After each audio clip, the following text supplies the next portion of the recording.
Hey everyone, and welcome back to Guild Rush 2025, raising money for gamers outreach as we have them for the entire month of June this year. And this is week number 4, it's the final. We wrap things up. This is a slightly longer sort of video than normal. We had 3 usual streams, Monday, Wednesday, Friday, a Saturday event, and an additional stream on the Sunday. So a little bit more to cover today, but we start off with mobs and monsters. We're here, there was a shulker here for a short period of time. It did go missing, where we had to get hit by a shulker in the overworld, and that's what we did. Super sort of simple advancement, not too difficult to get. It's just getting the shulker here is the bit of the problem, sort of for that one. Here we are, obviously hitting a mob, or getting a mob damage with an ender pearl, and it actually gave me an endermite on first try. No idea how I managed that, but you know, luck, skill, whatever you want to call it. But a lot of these advancements, they're a little bit more of the challenging ones. These are the ones where you can include like wardens and wither skeletons, blaze, and they are a little bit harder. And typically, when I do this in like hardcore mode, you leave them till the end, so there's less risk. But you know, I'd kind of kept the same methodology here. So giving a totem there to a zombie and killing it, or giving it a second life. Zombified piglin can be somewhat tricky, so I just pillared up and stayed out of the way. Kind of made it a little bit simpler for myself. So a lot of these monster ones, they're not too bad as long as you're prepared. And because this is not a limited death series, we can pretty much die as much as we want. There's no limitations, but it does make it a little bit less stressful for everybody involved. Here we are killing an enderman in every dimension. We already killed one in the overworld before when we were at a portal with Luna doing a zoglin. Here's us killing it in the end, so there's one advancement. But also killing an enderman with an arrow is another advancement. So you'll catch us, you can see the arrow in my hand here killing the enderman at the same time, so you can get both advancements at exactly the same time. There's quite a few like that actually that you could do. Like here I could do the wither kill and kill a few other mobs in the end. You could sort of line them up together. Obviously we're in a group here, and Taz, Luna, and BeardedBossAlex already preset this up, which was great. This is all the skeleton variants in one place. So the skeleton horse, skeleton bogged, wither, etc. And that was all done, which was pretty cool. I love that one. Never really done that one before. Next up is playing with animals. So this little segment here is all about the animals. Now I didn't include the horses and cats in this one, as it just took too long. There's like 80 plus horses that you have to tame. I didn't think that was going to fit into a video. We will come back and talk about the llamas in a little bit, because they were a nightmare. Pandas, on the other hand, weren't too bad. The pandas were pretty good fun. All you got to do is give a cake to every variant of panda. So for those not familiar with pandas, there's like a different emotion for every panda. There's weak, lazy, there's the angry panda. I think there's like one that's like a bit snorty, like it's got the flu. I can't remember what you call that one, but there's brown pandas, normal pandas. I think there's 7 different kinds here. I think there's 6 here. In fact, there's 8 actually, because there's 6 here. There's the lazy, which was in a jungle biome, and there was also the brown panda. So I think there's 8. Anyway, we had a little problem with this guy. This is a worried panda. Now, I'm not sure if this is a mechanic in Minecraft or not. You guys can comment and let me know if this is a thing, but that worried panda just did not want cake. I mean, I'd love cake if you gave me cake, but this guy didn't take it. It was about 10-15 minutes, and as you can see here, he eventually took it. Didn't eat it, just put it in his pocket. I love some pocket cake. I'd love some pocket cake right now. So yeah, eventually took it. So that did all the pandas. Please look away. Yes, we had to kill the pandas. We had to breed them all to get the variants of them. And yeah, that wasn't nice. But obviously we have to kill the pandas and any animals that we're not using, just to, you know, just the performance of the server. There's lots of entities loaded and lots of mobs. So for performance of the server, not just for us, but obviously for our friends on the server too. Just, you know, making it nice and simple for everyone and just simplifying the load bearing process. Yeah, talk about that in a little bit as well when we talk about our llamas. And then on to one of my favorite advancements. It's a really super simple one. This is actually doing 2 things. I need to break a carrot on a stick. It was one of the weaponry things. You got to break one of every weapon. A carrot on a stick is one of those, and it only really breaks if you're using it with a pig. So I took on a little adventure and brought it back to base. 2 advancements we're doing here: breaking the carrot on a stick for the armor, but obviously riding a pig for a certain length. You can put it in a cart or in a boat and put it on a track to speed that up. But I thought it's just, you know, something to do for stream for a bit of content. We'd run around in a pig for a little while. So I did bring it back to base for the others to potentially use it up for their carrots on a stick as well. And you'll see that Luna and Taz are here, and they gave me some funny looks. It's like, what on earth is he doing? But here's the llamas. I mean, oh, yeah. I mean, here's Taz looking at me funny. I mean, a lot of them looked at me funny when I was doing advancements, but the pig made its way back and lived here till the end of the server. Bless the little thing. But these llamas, yeah. So basically, I spent an entire week, if not longer, taming up all the other pandas. So there's a paddock to your right there that we had from the beginning, and then a paddock to the left. We had Llamageddon, where they kept spitting at each other and killing each other. That was a thing, apparently, so Luna had to deal with that when she was streaming. Then I came in and had to try and like help her. We tried to move them around a little bit, and we bred them for at least what I felt like a whole entire week and didn't get level 5s. Later did we find out the trader llamas, they had a level 4 and a 5. So lesson learned, don't just do normal llamas, check the trader llamas, because having a tamed level 5 trader llama also counts for the Blazing Caves advancement for taming a level 5. Now whether that makes any difference, or whether they're more likely to be a trader llama, I don't know. But we got it. We managed to breed a trader llama to get a level 5 and then tame it, which is pretty cool. And then continuing on, we're obviously with Luna here. We continued that adventure with Luna as well to get some trims. Now, there is a hidden advancement within Blazing Caves to get every stack of trim. Now, if you don't know, trims are something that was new to Minecraft a wee while ago, and you can apply it onto your armor. And there's different variations you can get from different structures like bastions, woodland mansions, from when you kill an elder guardian, desert temples, ancient cities. They're spread out through all the different structures throughout the whole of Minecraft, and they're pretty tricky to get. Now, we have looter chests on, which is a bit cheaty if you want to just play vanilla Minecraft. So looter chests are on a per player basis, so every single time a player opens it, for fairness, we all individually get the loot from that chest, not just one person. So it does make it somewhat slightly easier in an SMP or multiplayer scenario, which is amazing.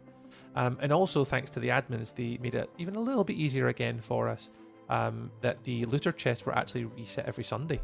Or Saturday, I think it was one of the two, and it made our lives just that little bit easier again. So yeah, there's little things like that kind of aided the players and didn't make it so stressful and grindy, and it certainly made a lot more things possible. So that was a really nice one. But yeah, so you can see here we went through some structures, some hairy-fairy moments when we saw the piglin brutes, which was kind of scary, and also going through these bastions. You always want to be careful you don't lose your stuff to lava or die to a brute, and you don't want to lose your stuff at this point. It's kind of hard to get it back, but being in teams of 10 does make it easier, obviously, to get stuff back, and the guys are phenomenal and be super helpful, and that's been one of the great things in this tournament. This competition, this event, is everyone kind of works together, and it's been sort of superb to have a sort of really good team around me and throughout the community that play within Guild Rush to we're all willing to help each other and succeed to do the best we can and raise money for Gamers Outreach, which at the end of the day is what it's really all about. The competition is there, but it really is for the kids, as they say, so that's what it's all about. So you can still donate, guys. The links will be in the description down below if you do want to donate. You can still donate today, even though obviously the event has ended at the end of this video. It will still be open for a short period of time to do so. But yeah, I'll probably hand you back over. We're going to a little bit of intersection here, talking to Luna within the guild hall as we went and got some stacks of things. But yes, we got a lot of the trims on this adventure, and there were just some of the structures that we went to. But I'll now hand you over to Luna and go through some of the stacks of items. I'm so heckin' proud. Although I'm gonna be upset Alex, because if you look at the world's map, the Cooper head is upside down. Oh. Well, we'll tell him to fix it. It'll be fine. He'll understand, and he'll move it for us because we're builders and we're very OCD. Oh, I need to go do help, not eat cookies. Stat has found the hidden advancement Stat Smither in the adventure tab. Ooh, well done. That would have been a butt ton of diamonds. Was it diamonds? How many did you end up using? Diamonds. All of them? All of them. We haven't used the stack of stone diamond ore. because I refused to use that just in case someone hadn't touched it. Because I said, if we do deep slate diamond ore, that's easy to find, but stone diamond ore is a pain in the family friendly. Definitely. And are you recording? I've pressed the little record button yet, so I can get all these little doofer things. Yeah. Yep, because you need to, not that one, but in the middle one here, there is a few the beacons. Oh yeah, this is going to be the stack of the all conduits and the leadstones. The conduits. Oh, there they are. I'll wait till the music stops. Da, da, da, da. And then we'll do this one. Da, da, da, da. What was it? Oh, lodestones. Hang on, and then again. Leadstones. Da, da, da, da.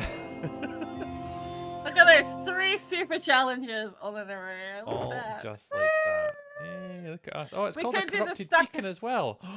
It is. You need to put that in your room. Oh, that'll have to go in my room somewhere. The corrupted beacon. Yep. And it did make it all the way up to my room. So this is obviously us at the guild hall.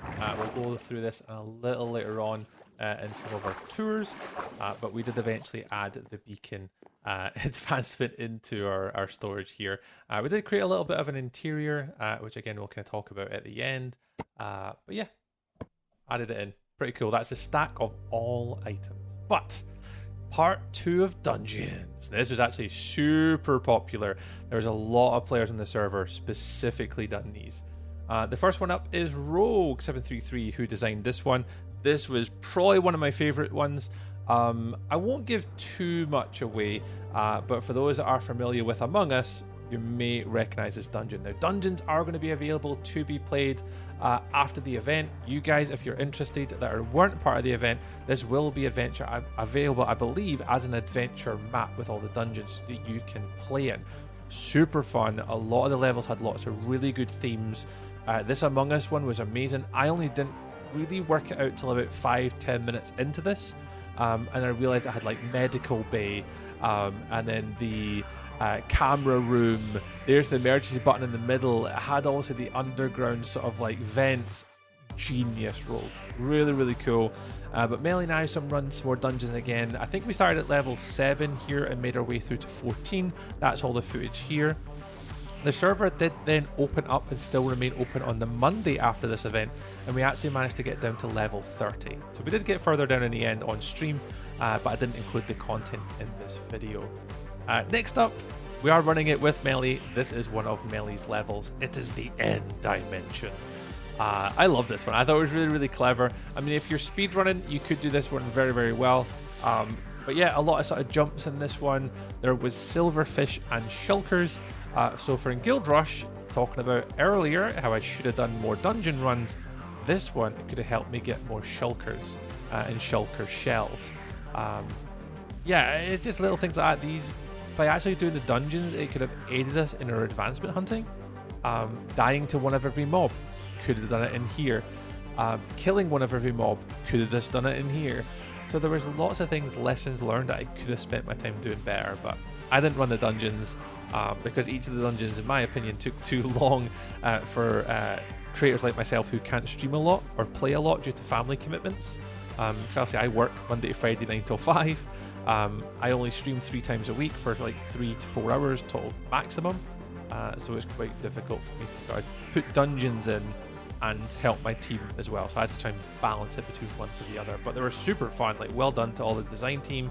That's why I've highlighted the names of all the builders who built each dungeon level that I did on the recap videos.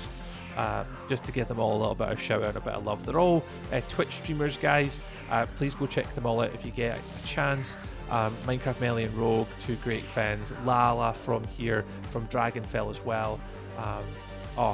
Great people. Please go check them out if you get a chance, guys. But again, another really good favorite one. This one, and I believe it was themed after like hamster cages or maybe guinea pigs. I'm not too sure of the animal that they were going for. I'd need to speak to La or Melly again and remind myself. But yeah, there's like a little sort of hamster wheel in here, and there were silverfish, and you can see they're jockeyed.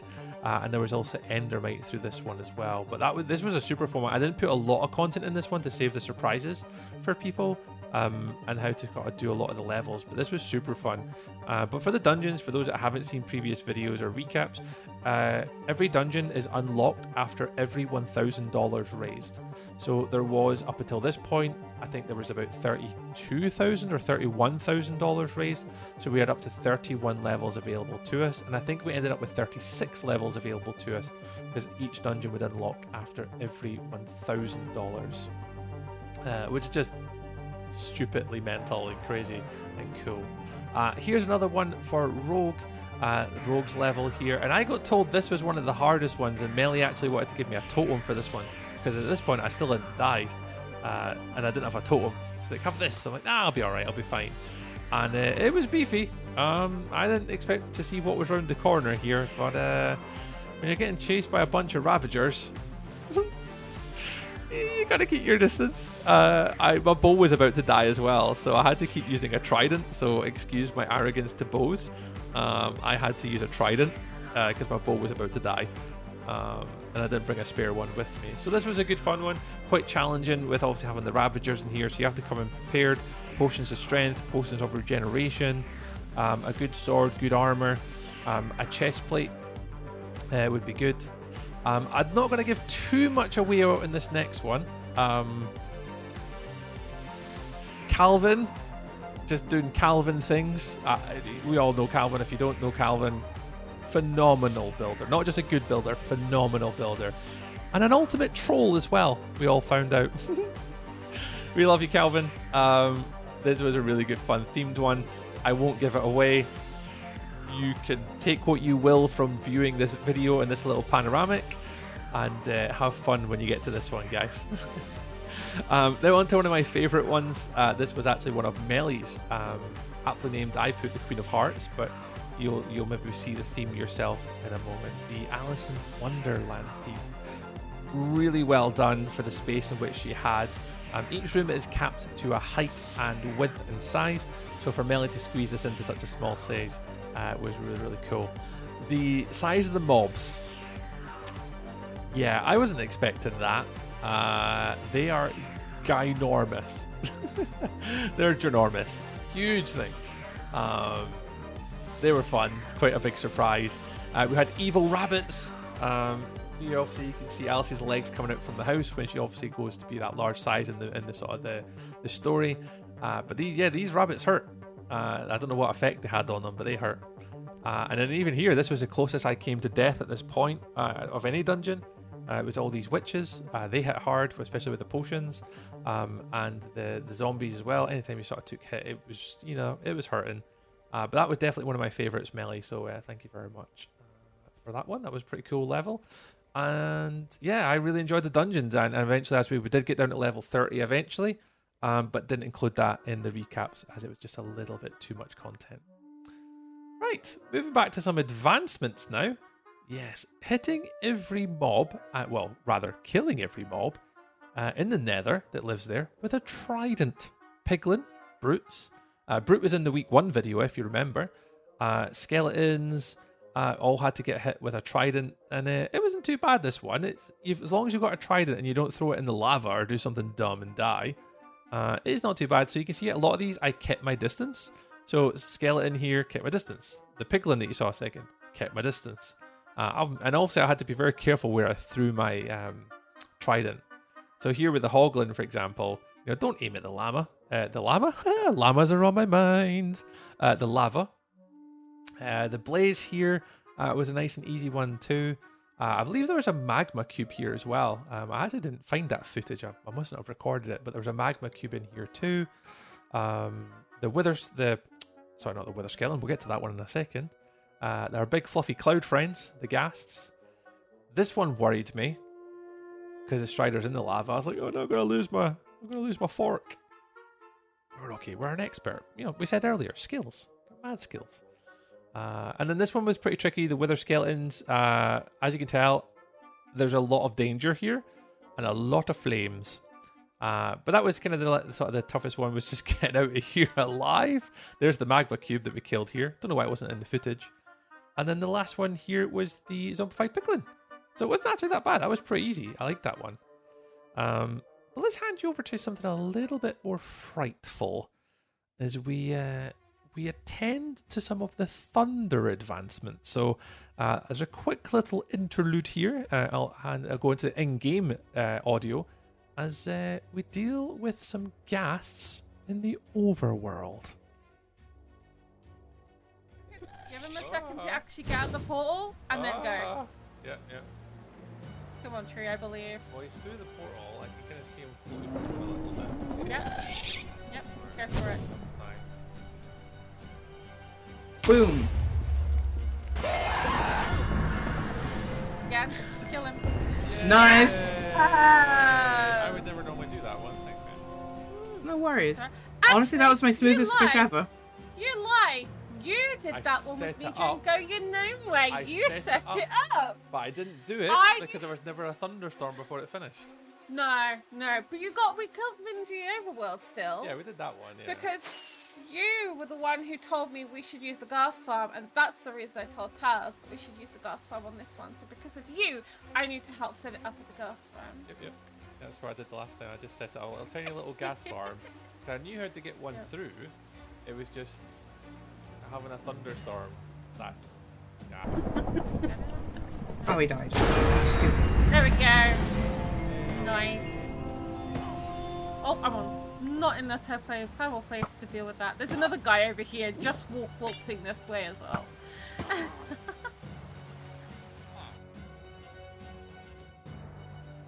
Yeah, we played with a little bit of thunder and lightning. I would normally do these ones. I normally don't bother because of time. But we had a thunderstorm at that really the right moment, and Taz had everything pretty much pre-set up with Luna, so made it super easy to get the mushrooms, kill the villager, and the zombie, into a witch, and kill the ghast as well, which is all fun. But now it's time to play with some fish. I just thought I'd put this one in. I was either this or horses, and I picked this one. So it's basically we had to go around the world and kill every aquatic creature with our trident. And I kept on the trident theme. We did the trident earlier with the nether mobs, and now we can use the trident on the aquatic mobs. So that was squid, salmon, dolphins, unfortunately, turtles, and then you have to go through and do everyone. Then most of these are pretty easy, guys. I mean, they're not too terribly challenging. This is one of the mobs, one of the advancements you could do pretty early. The hard part here, naturally, is getting a trident quickly and getting on the enchantings onto the trident to be able to do this one. That, I'd say, is probably the hardest part of this advancement, is the trident. Finding the mobs isn't too bad as long as you know where you're looking. Like glow squid here, we're quite lucky. They were actually beneath. You can see the monument structure behind here. It was just above. And the glow squid were luckily below. So it wasn't too bad. I think I was quite fortunate. I don't know who these belong to. But I went and looked for frogs and tadpoles. Now, the frog was there because we lived behind the swamp. That was easy. I'm going to confess, I have no idea who these tadpoles belong to. They were there. Someone must have bred them. Comment down below if they were yours. I am so sorry. I absolutely murdered one of your tadpoles. I saw them in the wild. They were just on the map, and I was like, I have no idea who they belong to. Because they were in the middle of nowhere. They were closest to our base. So were they ours? I don't know. Anyways, tropical fish there. Last one, pufferfish. And that got all of our aquatic creatures. So a nice, really easy advancement. Nothing too challenging on this one. But now for my favorite thing of this entire Guild Rush event. Only because, as you guys know, I'm a builder. I enjoy building in Minecraft. I have done it for many years now. And being able to see the creativity of others inspires me to be a better builder. It inspires others to learn. And the sense of community while doing this was one of my favorite things. So thank you very much for everyone that did their builds, your hard work, your dedication, your effort, your time to make some really cool stuff. So this week 4 event is the Guild Hall Tours. You see me in the first 3 episodes, or 3 recaps, focusing on this and showing you different elements. There will be a video coming out in the following weeks of just this build process in one video instead of being over 4 recaps, so you can see it all back. But yeah, the guild halls are basically where we had to make a space where we all lived from. So this was ours. This was Team Green. This was our area. Thanks to C-Dubs for hosting the evening on Twitch and going through and inviting us all around to look at all of our different builds that we did. We had the admin team in here too, and we got a chance to talk about our building, our techniques, our methodologies, and everything that we've done. So we've run through our build before, but let's spend some time with some of the other guilds. This was the purple team, the amethyst team. This was their build. Great job on the bridge. So again, diagonal bridge. I don't know whether we all meant it on purpose to build diagonal bridges, but we did apparently. This was much bigger than I met the eye. They really went for it. A very complex block palette, as you can see with all the purple and amethysts. We didn't do that. We purposely made sort of an easy to get block on our build, just because we knew we didn't want to waste time building. We wanted to do advancements. But these guys did great. So Yerman, I think, was one of the main protagonists. I think there was Lily Mae Darlin helped on this one as well. Falmers would have been involved too. Yeah, some real mammoth effort. Look at the blocks. There's smooth basalt, there's calcite, there's diorite, there's purpur. I believe he used the pale oak. I think Yerman explained that they used the pale oak instead of smooth sandstone, because the smooth sandstone was just taking too long to get. Either way, dudes, like, honestly, phenomenal job. Look at this dining room, like, brilliant. And you know what house is not complete without the use of a swimming pool? Gotta have one, right? And there was also a bar area as well. Everyone to get in their beverage in. You can see here C-Dubs, Rogue, and La getting their little beverages in. But well done, Amethyst. This was mightily impressive of what you guys were able to achieve in getting it in all on time. Very impressive. Very, very impressive. From one builder to a group of other builders. Very cool. Very cool. Right.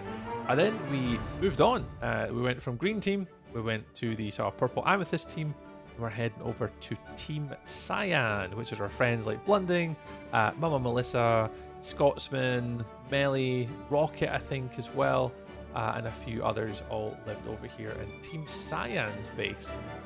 So I think it was Rocket that did the initial design and creative, and then was built out by Mama Melissa and the gang. But again, a lot of like workwood in this one. I think spruce was mainly used in this one. A lot of stone variants. Hot tub. Have to have a hot tub.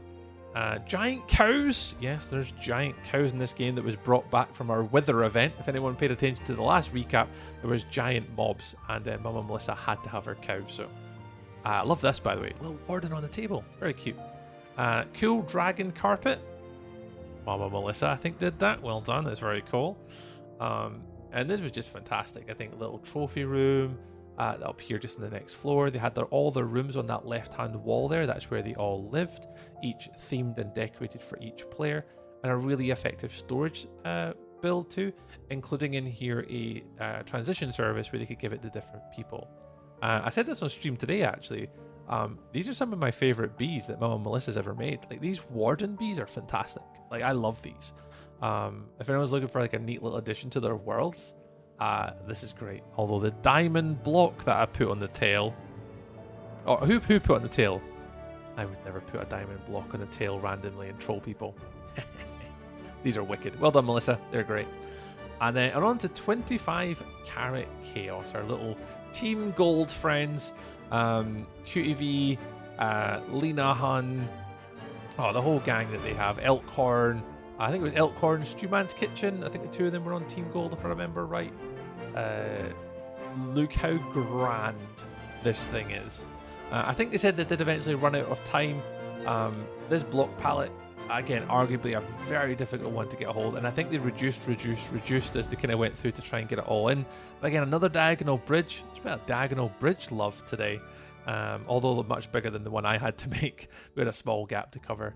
But there's QTV, Luminessa, and Stewman outside of the front of their base. But we'll take you inside just now. We're just going to scoot through it and just talk about what they had. They obviously had individual rooms here on the left and the right for different things.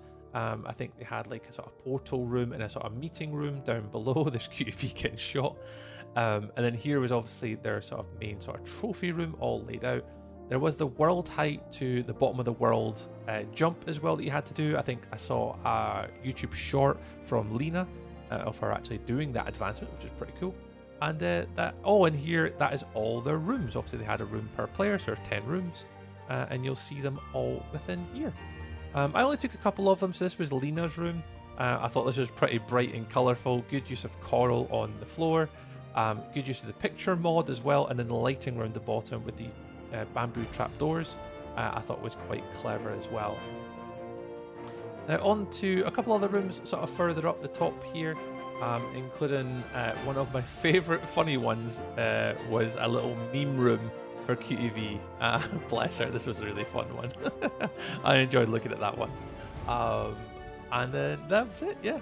So guild halls, super amazing, great job from everyone involved.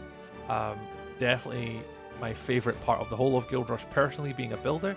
I'd like to obviously spend more time building. We gave ourselves like a couple weeks, and every other team sort of maybe struggled to get them in time, but congratulations to all the teams. Really inspiring, super cool, creative builds on show.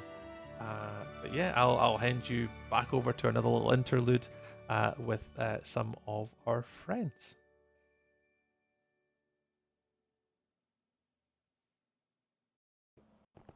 Okay, you ready? Snacks and refreshments are at the back. Alex. Oh no! Oh, I'm supposed to be saying something now? You broke Yeah, it. yeah. Ooh, you broke it. As Luna said, there are snacks and drinks at the back. Oh, don't mind if I do. A bottle of They all have, Swifty you all rum. have Sonic Blast. No. Wait, there's rum? Sorry, How's somebody that? had rum? Missing out. Big thank you to Amethyst for helping gather some Yes. beverage Mhm. supplies. We ready? Track 1 is my favourite track, so if we could all pay attention for a moment. It's gonna move you to tears, quite frankly. Are And these like before we go again, remember to turn your music note thingies down, because it's gonna be loud. Yep. are these like custom ones? Oh yeah.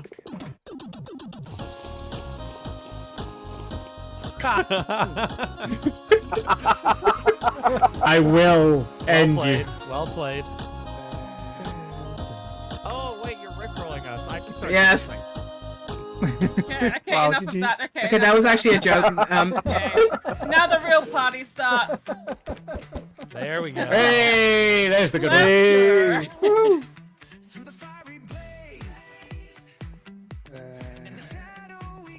You guys come here often? Welcome to the mosh pit. Every Saturday night, lad. Oh, I'm not alone. Games are banging. Got flashbacks, huh?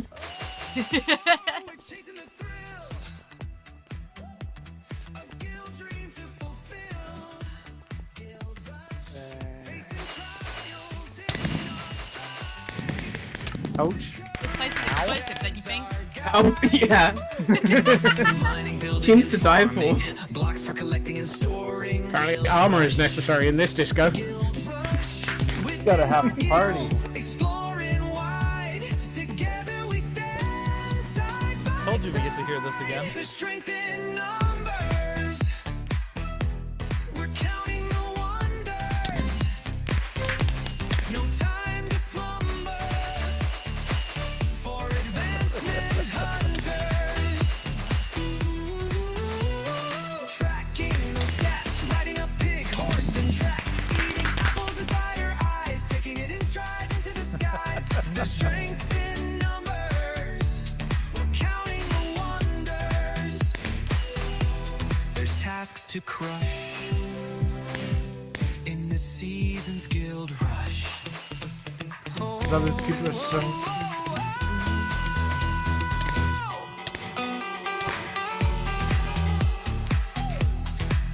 Remind me to ask Matt Girl if we can distribute this to our Discords after the event.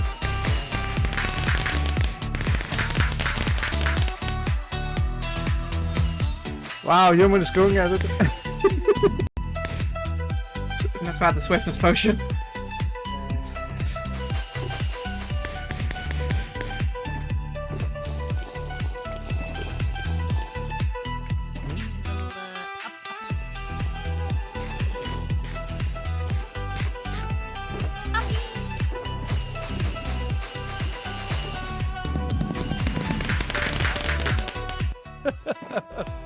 That's dangerous. to crush.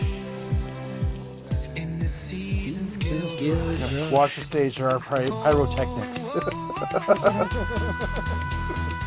they get too close to the drinks. Thanks very much, guys, for putting on a little bit of a disco for us. So I thought I'd leave in at least one song there. I know it's a little bit longer, but respect to the guys that turned up after the Guildhall tours and hung out with us. It's the final day. Last couple minutes of the video before my outro for the event. And there wasn't many advancements left. This was the Sunday of the final day that I was able to do advancements up until the closing ceremonies. And we did the villagers. Amazing work by Chaos Taz. Please go check them out on Twitch if you get a chance. Super fun and friendly. I always enjoy playing with Taz. I've had the chance to play with them before. And this setup's just phenomenal. It's a Lena Hun design, I believe. What you do is you put the villagers in water. They float to the top. The zombie then zombifies them. And then it makes them go down to the bottom again. And they sink. And then what you do is you just throw your potion of harming. You give them the apples, the golden apples. And then once you give them the golden apples, they then convert. And you do it for every single villager from every single biome. A really cool setup. If it wasn't for Taz, I would never have done this one. It's not one that I consider doing because it's just too long to set up for the villagers. So thank you very much, Taz, for setting this one up. But yeah. This next advancement as well, once we completed all of the individual villagers, was to move on and finish off all the armors. Now, I did do the tools. You saw me doing the carrot on a stick earlier with the pig, and now was time for all of the different armor. So you have to break the chainmail, the iron, the diamond, the netherite, the leather. You know, you have to break absolutely every single one. And I just used cactus to do it. Probably not the most efficient way. But it's certainly the most fun way to at least do it on stream and off stream. So eventually here's the diamond, which was our final one to do to get the advancement for breaking every single piece of armor, including a turtle helmet as well. And now time for the final advancement. This was literally the final advancement of the event for me, which was to kill a warden using a mace and to kill it with one hit. And cause, I think it was like 150 or 400 damage. I forget what the number is. I'd have to go back and check. But this was my final advancement. So it's been an absolute pleasure. I'll obviously have an outro in a minute. There's a little speech from Rogue just about kind of up to for narrator tree. I can't thank you all enough for watching. I'll obviously hand you over to the guys that are going to conclude this video. But this advancement was definitely one of my favourite ones. And so grateful that I got to do it right at the end. Right, I'll leave you there, guys. Hopefully catch you all on a stream very soon. This has been Narrator Tree checking out. And I'll hand you over to an actual in-game footage of the end sequence, the Warden, and also the final statement from myself. Oh, I just landed in the water.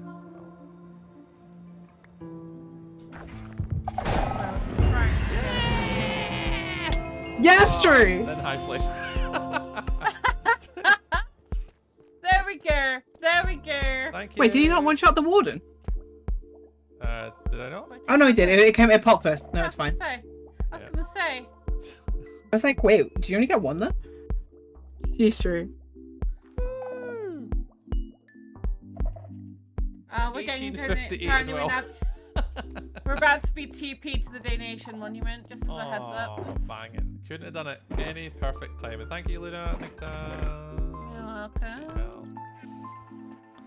Guys, thank you all so much for participating in Guild Rush this year.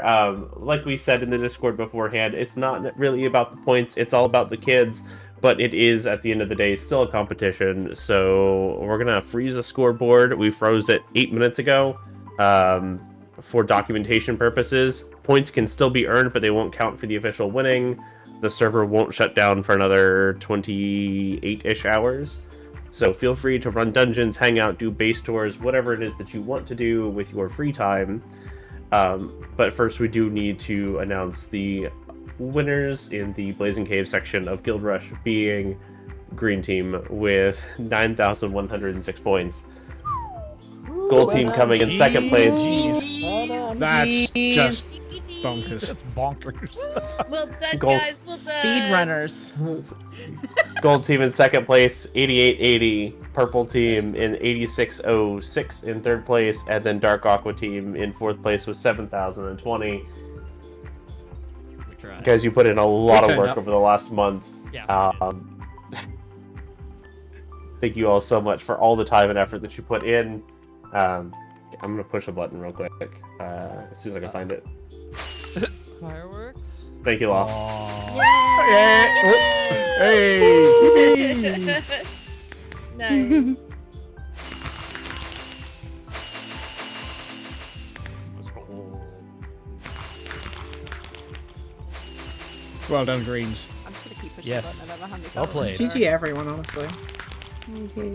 Yeah, GG. Can I hold all your heads now? This is super fun. To, No.